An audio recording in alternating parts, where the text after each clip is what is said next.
I was talking about the capital cost. We have two vehicles that we have got to retire. Federal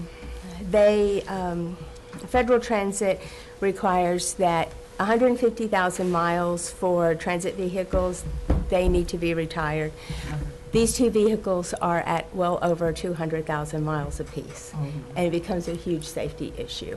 And so we need to purchase two replacement vehicles for these.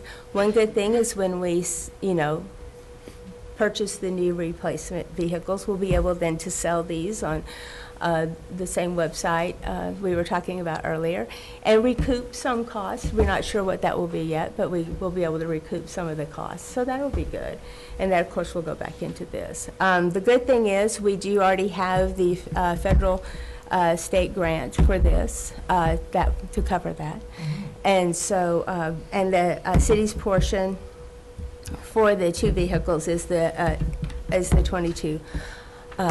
22,500.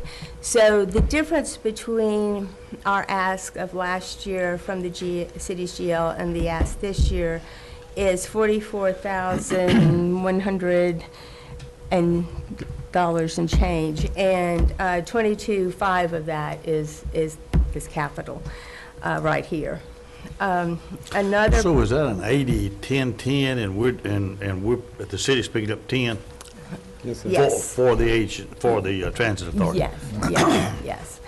Another purchase we need to make that is required of us by Federal Transit, and at the recommendation actually of Homeland Security, this is a program enhancement request from us, is smart security system for the fleet facility where we store the equipment. And not only the equipment, but our drivers as well. But all of our buses have, as you will recall, we worked on this for several years, but all of our buses have cameras on them, and that is a Homeland Security and feature that we, and trust me, it's been a good thing for us. But we need to have monitoring systems in the building, and that is something we do not have. And so this is something that has become a requirement of Federal Transit. And so, again, we have a federal grant for this, and the city's portion of this actually it's less than what is stated here. We have 11,875, and it is actually 9,500. And so that's the city's portion. And so that's part of the difference of, part of that $44,000. The security system would be out at the building, out at the storage? Yes, out at the fleet facility. That is correct. So that is our program enhancement request. So like I said earlier, in conclusion, 85,000 trips connecting Franklin residents to a lot of jobs, work back and forth, medical trips, education, and then leisure, not to mention the tourists that come. 15% increase in the service as far as transit trips within the system. It's been, we have tremendous drivers, we really do. We have a tremendous staff all the way around, and I couldn't thank them more for the job they do every day. We've had a great year of no accidents, and so they've been very celebrated for that. They've done a great year, and the average tenure of our drivers is 7 years. Our service is still very young. We're only 12 years old. It'll be 12 years old this May, and most of you have been part of the journey, and so it's been something that we're very proud of. And the Cool Springs study, many of you have asked me about that. We will soon be entering into the public comment phase of it this spring, so we'll have a couple of those, and so we can't wait to share with you that part of it. So stay tuned. You'll be hearing about that very, very, very soon. As always, our goal is to continue to provide connectivity and shorten that time and distance for folks to get to point A to point B, and increase our efficiency and effectivity while we do that. And as always, we do appreciate and value greatly the partnership between the City of Franklin and the Franklin Transit Authority. So if you had 85,000 trips and it went up 15%, you had 74, 3, 2, somewhere along in there. the year before. 74,000 by basically last year. Yeah. Do you ever equate that to miles? How many miles we travel or the The 85,000 was, So one of the new guidelines that they'd like us to do, so we will be doing that, is like we travel about 300-some thousand miles in the Okay. system.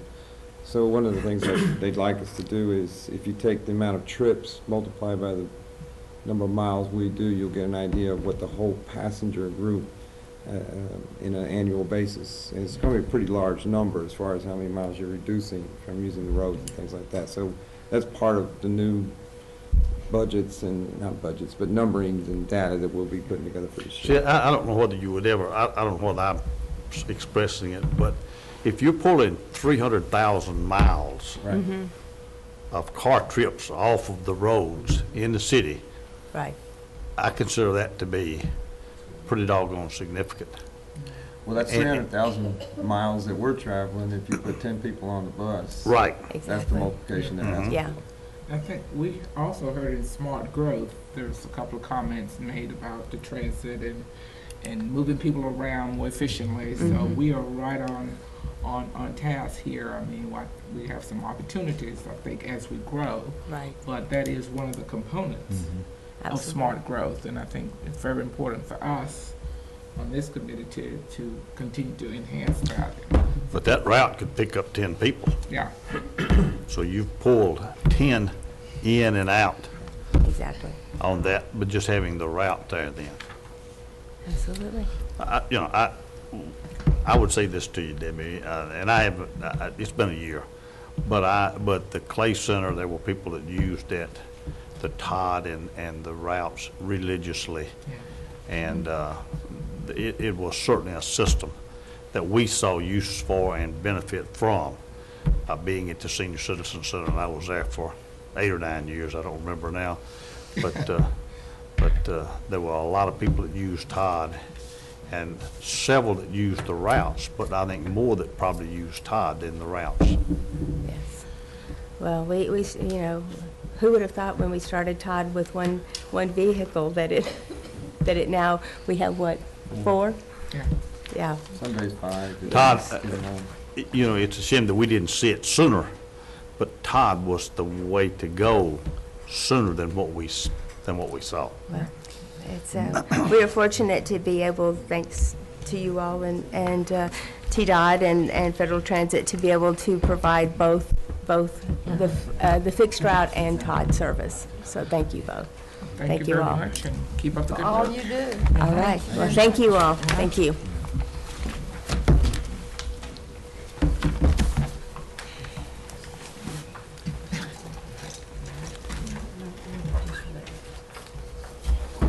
All right, Now, my turn.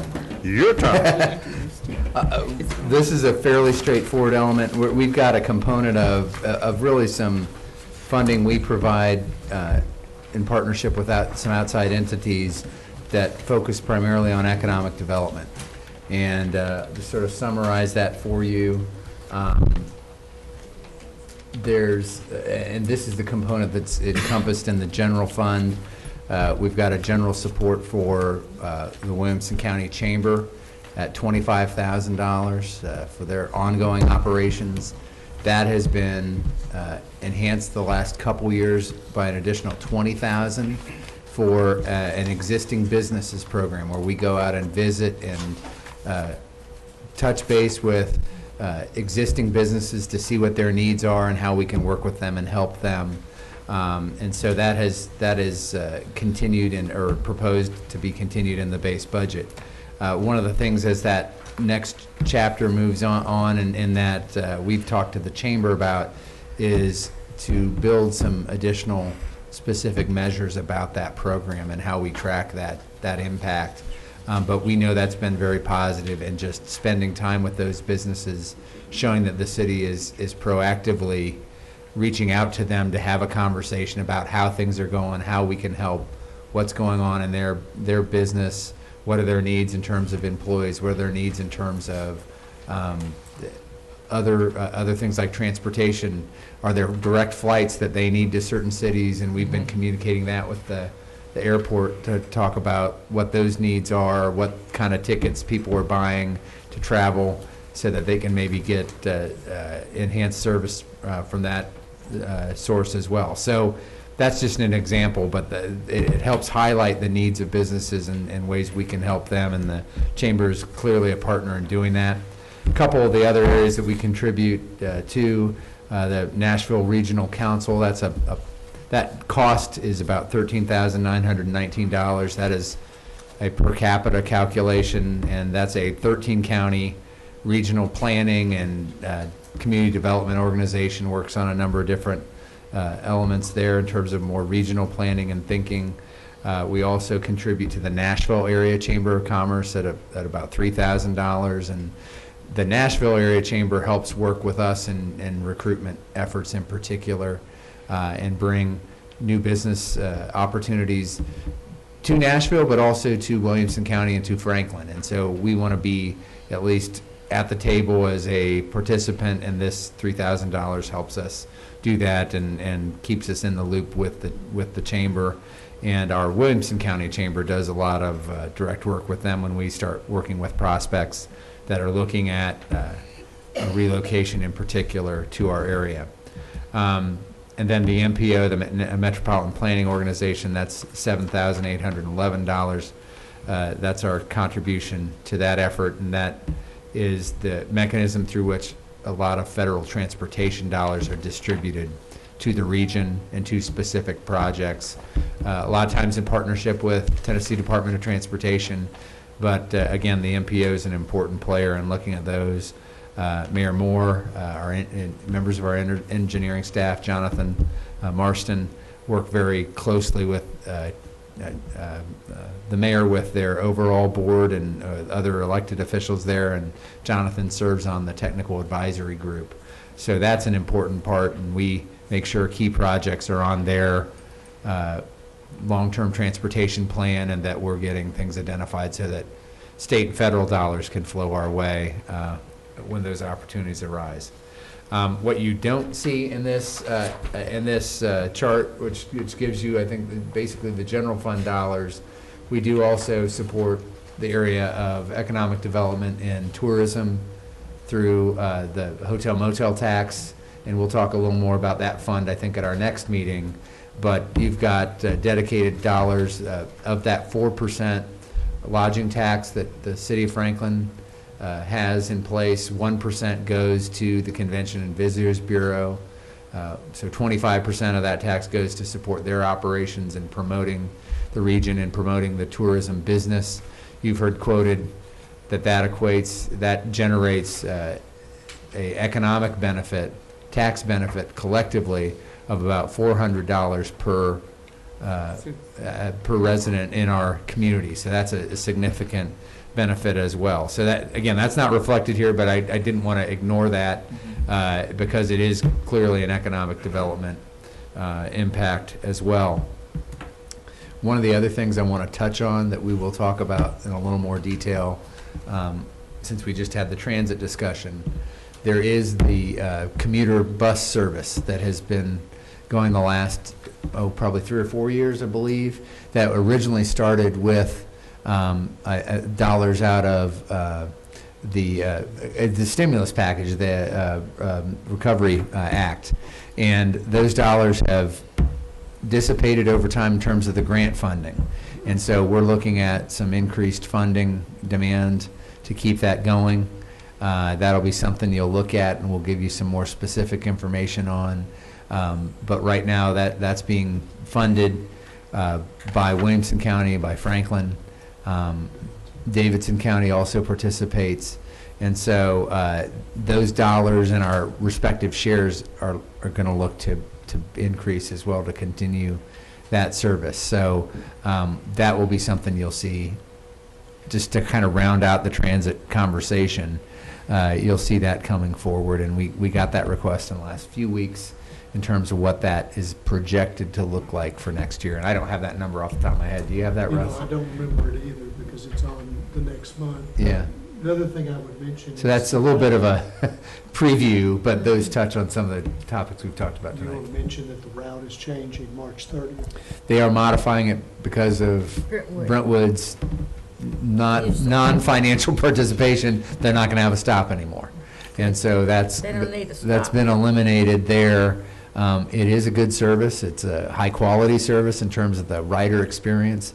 It seems to be well used. The ridership is strong, and the per-rider subsidy is pretty low. It's around $1, I think, something like that, if I I don't know remember. if it's that low, but it's low. It's fairly low. It's lower than what we see in other areas. So I just think that that's something we'll need to look at. And, it's going into Nashville. It's also going out to Vanderbilt. So If I worked in Nashville, I'd be on it. it does, and we have, that does help with some of our commute needs. And there'll be more to come on that. We just wanted to touch on that. We haven't totally finished everything that may touch on transit or touch on especially the Convention and Visitors Bureau portion of the economic development story. I'm glad to take any other questions you have there. Mike, it's good to have you with us. It's so natural to see you. I just didn't realize And on the agenda, too. you weren't supposed to be here. Item 9, consideration of contract award for financial and compliance auditing services for the city for the fiscal year ending June 30th, 2015, with up to 4 additional consecutive one-year optional renewals for fees established at the time of the initial proposal, for a maximum possible term of award of auditing 5 fiscal years total. Purchasing order procurement solicitation number 2015-020 to be budgeted in future fiscal year budgets. Contract number 2015-0060. That was lengthy, wasn't it? We need to work on shrinking that. In other words, we're looking at the audit for the next 5 years. Yeah, and there's another one just like this about the conference center. We won't make you say that whole. But just as a reminder, this committee serves as the audit committee for the city. Right. And we're, as we typically do whenever a contract runs out, which with our current auditing company, we do a procurement. We take a variety of bids and analyze those bids. And our purchasing department took the lead in that. And we put together a panel that scored these companies based on a series of criteria. On their staffing, on their depth of knowledge, on their consistency in working with cities that are roughly our size or bigger, cities that typically get the GFOA award, et cetera, with a very minimal amount actually determined by price alone. And we have provided those to you because you are the audit committee and we are the ones being audited. We don't have a recommendation for you, but we wanted you to see the scores and try to make a decision. The comptroller in recent years has nagged us a little bit about getting this done early in the year. So we haven't heard from him that I know of yet, but we'd like to go ahead and get this to the board for approval if you have a recommendation to make. But we would like you to take action on today if at all possible. So we recommended Crosland and Associates. We're not recommending, but they had the best score of the 7 firms that provided information. And we have a history with them, correct?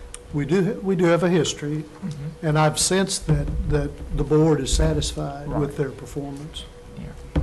They've been very good to work with, I will say that. Mike, if you want to elaborate, Well, Mr. Chairman, I would say I would like to continue to see Crossland continue to work with us and be that entity. That's a proper motion. Do I I'll hear- second it. Okay. Now, how long have they been doing this, Mike? This will be their 5th year. So they they've- did it for 4, the contract expired, so this would be the 5th year. yeah, so then we are potentially maybe looking at another 5. Exactly. I see nothing there.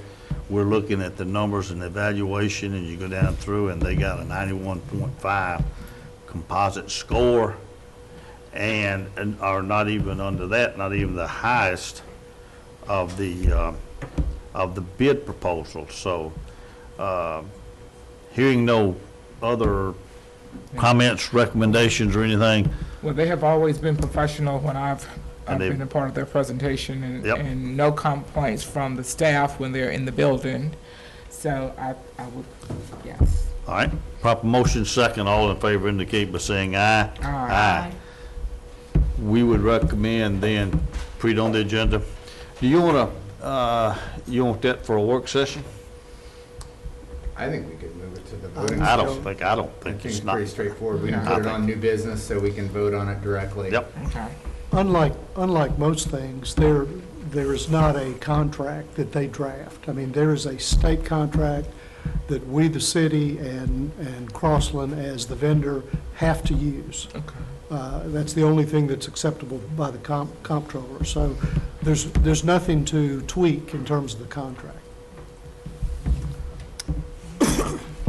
okay, proper motion and a second, all in, we've passed it, Did we and, pass it? yeah, we passed it.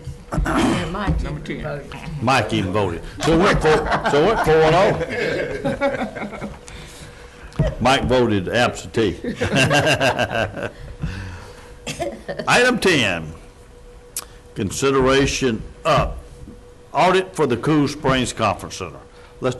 We'll briefly. That's good. We'll compromise a little on that one. Yeah. All right? Just like Russ said with the previous audit, this is for the conference center, and when the evaluation team got together, Crossland Associates had the highest average score, so we're asking for a recommendation from the committee as the audit committee. Go on. Move for approval. Second. All in favor indicate by saying aye. Aye. So you've got two separate contracts, one for 12.5 and one for 47 something, okay? Again, same thing. If you want to put it on the voting agenda as new business, Yeah, I think we'll do it that way. And I might just add, that is a very low price in comparing this across the board with Michael coming from Massachusetts, couldn't believe how low it was. But compared to other prices that we've seen in other cities, this was a very competitive rate. I think somebody's ready to get out of here. That's a long time. Let me make a quick introduction. We have Fred Banner, of course, he's our IT director, but next to Fred, Jordan Shaw, who is not unfamiliar to us. Jordan worked for the city for a number of years, left us briefly, and has now returned as our assistant IT director. So And he's already helped me. we welcome him back to the fold, are thrilled to have him on our team, and working closely with Fred and the rest of our departments on key projects that really help support our services to the community. And the utility billing program and the work with Infor is one of those big projects, and we're talking about a change order related to that project, and I'll let Fred and Jordan take it away. So. Fred, you're up. All right, thank you, sir. We have a request for a change order. Basically, this is to support post-implementation. Status of where we are on that project right now. We are waiting on Infor to hand this system over to us so we can start daily detail testing, which will involve the revenue management people. The 24th, we will start the detailed training. Infor will be training our revenue management people as well as some additional work with us. So this is funds to help us support once we get up and live. And actually, once they hand it over to us, we might as well say we're live, even though we're in a test mode. But we will be running our our meter reads will be running 2 full cycles through to make sure everything works, make sure everybody's going to get a bill and that, and that's what this money is for. So is it 49,850? Yes, sir. Move for approval. Second. Proper motion second. All in favor indicate by saying aye. Aye. Fred, that wasn't too painful. Never is. You guys. Well, we're glad to hear that. Yeah, this is next Now, one. Mike prepped us on this before. All right. Oh, yeah, he greased the run. Oh, yeah. Well, Michael was supposed to present, Michael's going to present our budget for us next month, so you're all in for a treat. here. And he hasn't got to speak today. I don't Oh, he know. hadn't got to speak? I know, Mike and Michael, I'm just so confused. And Mike over there. We got all, Oh, and Mike. We're gonna let Mike or Michael one adjourn. We'll have them make the motion. Oh, okay. That works. Thank you. All right. thank you, Fred. Thank you, Fred. All right, consider a draft contract with Socrata for technology services. Oh, you do get a chance. Yeah, here you go. Yeah. Thank you, members of the committee. My name is Michael Walters Young. I'm the Business Process Improvement Manager for the City of Franklin. We've met with you several times over the course of the last 6 to 8 months to discuss transparency initiatives and the strategic plan. We gave an update on Veterans Day to you that showed some of the icons and the ideas of creating, sort of visualization of the themes, and then alluded to what you've now reviewed for the last 2 to 2.5 months in the budget process, which are performance measures within the budgets that are tied back to the strategic plan and sort of vice versa. All of that is wonderful and all of that is good. All of that is a significant amount of staff time to keep everything in order and doesn't necessarily get it out to the citizens in a timely and easy manner. Socrata is a company, of which there are several now, that specializes in a field colloquially referred to as open government. And what they do is they host our data for us, and they put it up online. And it's a website that will have our, could be, citydata.franklintn.gov or something like that, whatever the name will be. And it allows us to display the performance measures. It allows us to display the strategic plan goals. It allows us to display financial information in an interactive, highly malleable format that anyone can see at any time, day or night. We have a large degree of control as to what it will look like, and then to be able to really highlight the key and important points. In the attachments on Granicus, we've included a presentation from Kansas City. Kansas City, Nashville, Chicago, and many other cities, large and small, actually use the same corporation to be able to define and project and show how far along are we coming on our strategic plan goals. Are we meeting them? Or even more, I'm not going to say mundane, but simpler things like how quickly are we fixing potholes? Keep in mind our potholes that we're responsible for, Yeah. not other potholes. State potholes. State potholes, not ours. They're deeper. Yes. Drove 96 today, I agree. So what we wanted to do to get in front of you was to sort of introduce this concept to you and to say that really it's been a sustained effort for the last 6 to 8 months. We spent 3 to 4 months evaluating various corporations and companies. Russ has even visited this company out in Seattle. That's where their headquarters is, to get a feel and a flavor for how they work and what they do. So our goal would be that we would sort of do a trade-off. Once the budget is more put to bed, invest more time in this, and then reasonably, I would say probably 3-4 months from now, given the time it will take to get the data sets loaded and those sorts of things, we'd be available late summer to have this put online and then be interactive. Anything else that The other Staff. thing I think we'd like to do is bring this to the next work session and do a little bit of a demo for you, just show you some examples of what we mean by this. It's one of those things that's probably easier or better to show you than to just tell you about it, so you can get a sense. But the idea is to provide more access and more information in an understandable, usable fashion to our citizens. It helps us tell the story of what we're delivering to the community by way of service, and also what the board is focused in terms of what's important in building the community. So, It'll be an education process. yeah. For us and them. Yes, so it's a natural step. It's something cities are looking at more and more, so that there is a higher degree of transparency and accountability about what we do with the tax dollar and what we're focusing in on as a community. So what I'd like to do is have this on the next board agenda, on the work session and on the voting session, so that we can keep the contract moving and get this teed How up many and ready to readings? go. How many readings? It'd just be one shot, it'd be awarded as a agreement, and we've been working through the contract. I think we're 99% there, so there's just a few little language things I think they were working on, so we should have that ready to go. But I'd like to keep it on both, but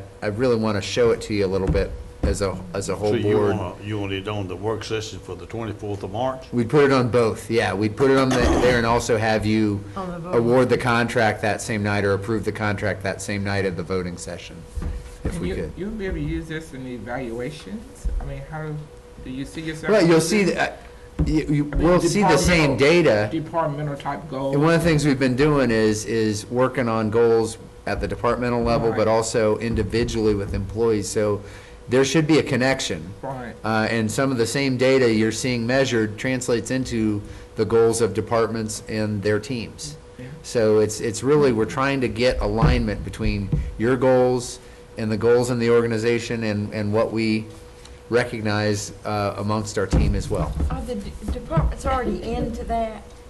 Setting goals and Yes. their individual? Yes. And you've already awarded some money, haven't you? Yeah, we're in our third year now of doing major work objectives, and we do a bonus associated with that, or a supplement associated with how well people performed on those agreed to goals.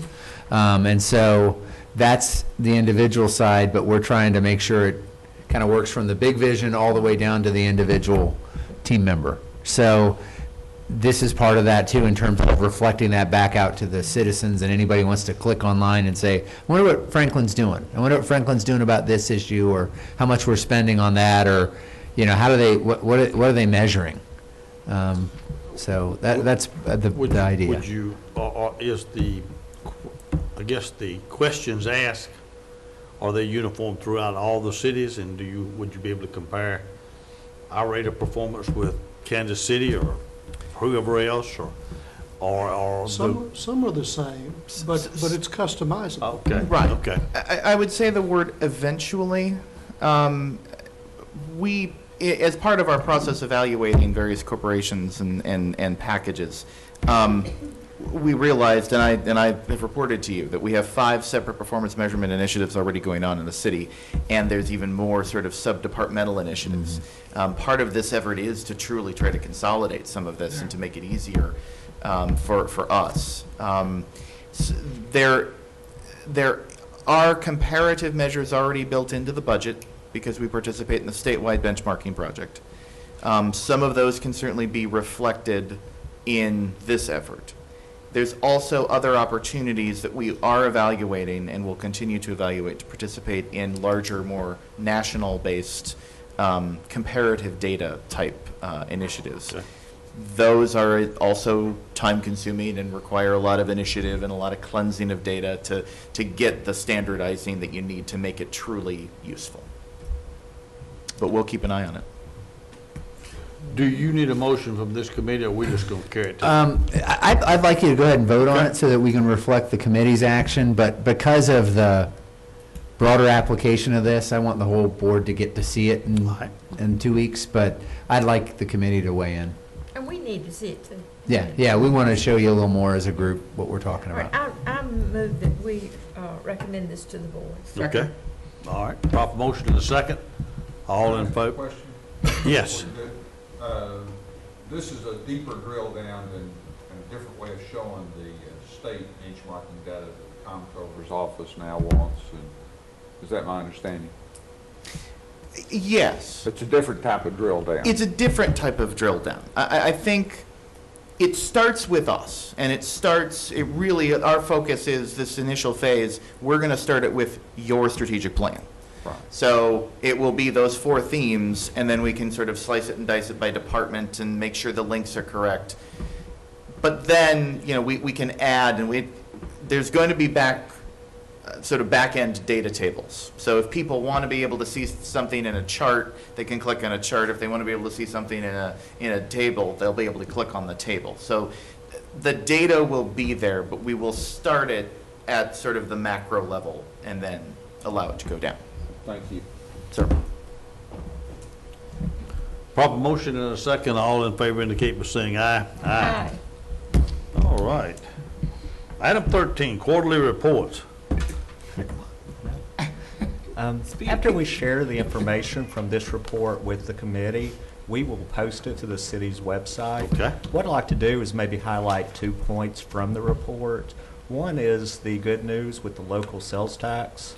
It's actually up 7% over last year, with December sales actually 8% higher. And as far as, was there a question? So when we kind of looked at last month, and November was, We all were a we little, were a little yeah. bit concerned. Exactly. Whatever happened, it got picked up in December was to make it. December. And we're almost thinking it could be some kind of adjustment. The because- speculation too is Yeah. Thanksgiving was very late. Yes. Your Thanksgiving shopping weekend concluded the last day of November, and Monday was December 1st. My uneducated guess is that there might have been some reporting that bled into December, so you gotta almost put those 2 months together So to 2 get a months. number. That would be what Did I would that. speculate happened. And the second item is we're essentially comparable to where we are most years at this point in December. We have a surplus of around $3 million, and that's because of the property tax billings that occur in October. But I did want to also let you know, though, that the change in fund balance is actually lower because there's that $2.2 million that was collected in the general fund for the in lieu of parkland fees, and that was authorized by the board to be moved to its own fund. So that is incorporated in the numbers in this report. The other thing I want to reflect on is on the expenditure side, halfway through the year, we're expended at 47.7%. So our departments continue to do a good job of kind of staying within their means and, you know, working within that budget, and their spending's below the halfway point of the year. Now, we have some things that back-end load more in the second half of the year. In some ways, we'll see things pick up in parks as we get into the spring and that sort of thing, but we're tracking well in terms of where we are halfway through the fiscal year. And weather could have affected the streets. Yeah, there'll be some of that. February was a more expensive February than it has been in the past, so we will see that. But I still feel like we're on track to live within our means and be in a good place budgetarily. So that's the other piece I wanted to touch on. So, good, Mike. Anything else you wanted to? That was highlight? all I had, unless there were any questions from the committee. Good job. None. Let's go to item 14, monthly reports for March. Well, Mike's already mentioned the sales tax. That continues to be good news, and that December report is what's included in this month's reports. I guess I would bring you up to date. We had some questions in a prior meeting about the conference center. And as of Friday, we had a meeting last week with the conference center staff, with our staff and the county staff, asking some of the questions about why the numbers were running behind. And we did identify that they were doing a little bit of double counting. Remember, there's new ownership there, and the company that's doing the management now is having to learn the processes and how the reporting was done in the past. And they did some double counting, if you will, of depreciation. And that's going to have a pretty large swing in what the numbers are going to look like. We asked them not to go back and redo the numbers for December and January, but the credits that are going to be in our favor are going to show up on the February report. Okay. So you'll see that in April It should swing that year-to-date number substantially. substantially and a much more positive. A little over $300,000. We're still not where we have been in some prior years, so we're still lagging, but it's not as Yeah. pronounced as it looked originally. And I think they recognize they have some challenges and competition, just, they've got a lot of competition We'll now. continue. And we'll More continue, competition that's than right. they used to, yeah. Do we get anything at all from Embassy Suite? Just hotel tax, just as a property, but. Do we get much from them? Quite a bit. It's Quite a, bit. it's a They're one big of property. the top 5 Mhm. producers, Mhm. as is the Marriott, the Courtyard, Drury. How are we doing with Drury? They're very strong. They're doing really They're well. very strong. That's good. Yeah. Yeah. Well, our overall occupancy rate is Tremendous. over 75%, which is incredibly strong. Yeah, That's for Drury. Everybody, everybody. all That's hotels. the That- average. I don't know Drury's number specifically. Mm-hmm. My informal drive-by says they're probably doing a little better than that, because Yeah. that parking lot is full Yeah. most of the Drury, time. yeah. But I think all the hotel properties are doing quite well, both in terms of that occupancy rate and what they call RevPAR, which is revenue per available room, which is really their bottom line number. That number is higher than it's ever been. So they've been really successful in driving a high occupancy rate and driving rate higher as Rates are well. up all over Yeah, here. so that's good for the hotel business, and that's why a lot of the mixed-use developments we see all seem to include hotels, because there's a strong market. And, the gas prices help that. Get Absolutely. in your car and go there. But you've got the SEC tournament, men's and women's, Yeah. in Bridgestone Arena. Big Mhm, time. mhm. And I think there's spillover. There's Oh, spillover. I see yeah. people. It's going on right now, right? Yeah. The mayor reminded us that it is said. It starts at 6. There's a little Vanderbilt, Tennessee tilt, isn't there? Like in gold, the big orange.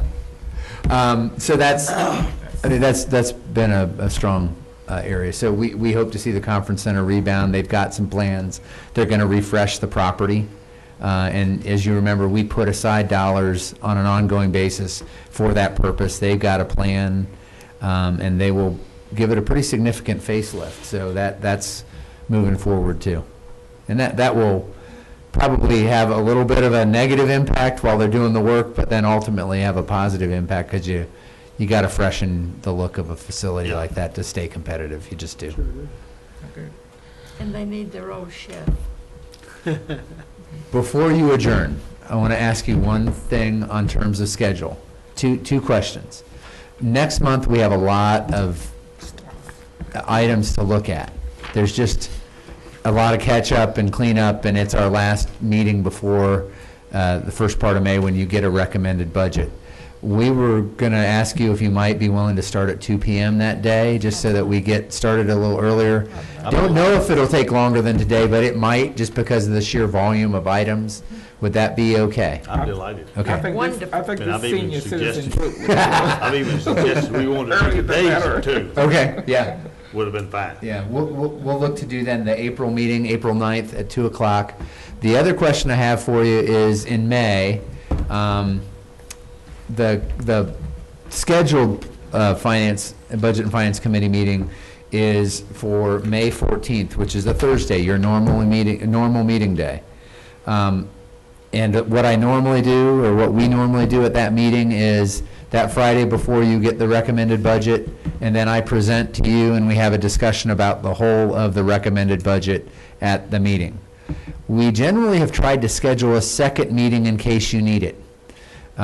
Just in terms of, a lot of times we haven't used it, but sometimes I always just want to have something there. If there's a question or something you want more information on, we may not be able to answer fully just right then and there at the meeting. It gives us a chance to talk some more. So the two options I wanted to put on the table would be either scheduling a Wednesday and, the Wednesday and Thursday, so May 13th and May 14th. And then, if you don't need the second meeting, we can cancel it. Or keep the Thursday meeting, the 14th, as your first meeting, and then maybe meet or schedule, if needed, a meeting, say, the following Monday, which is what, the 18th? 18th. I can do either, is fine with me. I like to have a second meeting in case we need it. We haven't used it the last several years, but just in case there's something we need to dive deeper into or have more discussion, we're not trying to cram it all into one meeting. And if staff needs to do a little more work, it might give us a little opportunity to follow up. So whatever you prefer, but I would suggest maybe we have 2 meetings scheduled in April or May before your adoption, and then that second meeting in May is when the first reading needs to take place with the board to keep us on track Is that for the 14th? adoption. May 14th is your committee meeting, your regularly scheduled committee meeting. Yeah, okay. I'll give you a preference, and we can do whatever. Mhm. I prefer Wednesday and Thursday. I prefer the 13th and the 14th. Okay. That works for my All Back right. to back, Mhm. and if you need it, you've got that information. It hasn't had a chance to maybe leave the memory, Mhm. and What time do you want to meet that day? Well, I'll defer to the committee. What's your preference? Do you want to stick with our 2 o'clock, 3 I o'clock think- timeframe? 2 o'clock both days. Okay. If you don't need the 14th, then we cancel it. Okay. No, what? Oh, I thought we had to meet the. No, 14th. You don't have to. You don't have to. Oh, We'll just put your committee agenda, and if there's other items to deal with as a committee, we'll schedule them for the 13th, and if we get everything done and we're satisfied, we don't need to meet the 14th. all right, but if you do need to meet the 14th, what day? 2 what o'clock. time? 2 o'clock? Do both of them at 2 is Do the the suggestion. 13th and the 14th at 2 PM. Okay. Got it. And that lets these, you're not sitting here till 6 o'clock at night. That would be great.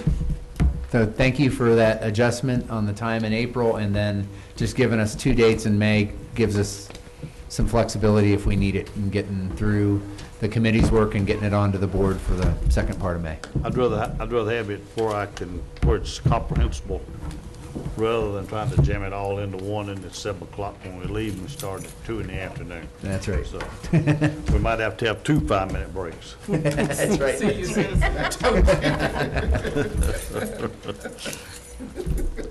Any other business to come before the committee? Mike and Mike. Thank you, Mike. Thank you, Mike and Mike. Mike, anything you want? Mayor? I'm good, I've said my say. Okay. 10 minutes till tip off. All right. Move to adjourn. Second, all in favor indicate by, you said, I kind of pulled for Vandy in that. no, you're fine. You can vote standing up. We've had a motion. Stand. Second, all in favor indicate by saying aye. Aye.